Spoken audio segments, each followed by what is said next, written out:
মানুষের জীবনে 20 বছর পর্যন্ত ইচ্ছার রাজত্ব চলে, কারণ আপনার যখন বুদ্ধি হবে অথবা আপনি যখন 7-8 বছর হবেন তখন থেকেই আপনি স্বপ্ন দেখা শুরু করবেন। তখন আপনার মনে হবে আমি বড় হয়ে এটা করব ওইটা করব।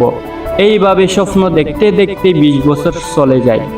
মানুষের জীবনে 30 বছর পর্যন্ত চলে বুদ্ধির রাজত্ব। তখন আপনি ভাবতে থাকবেন, বুদ্ধি খাটাতে থাকবেন, কিভাবে একটা বাড়ি করবেন, কিভাবে সংসার চালাবেন, কিভাবে নিজের পরিবারকে খুশি রাখবেন।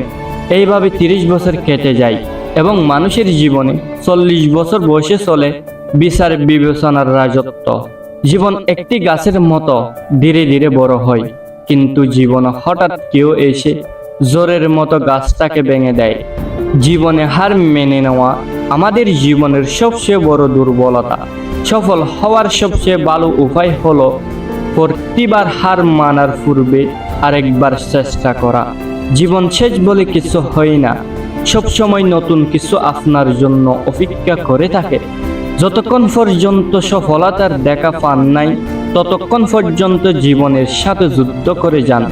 দেখবেন একদিন না একদিন সফল হবেন।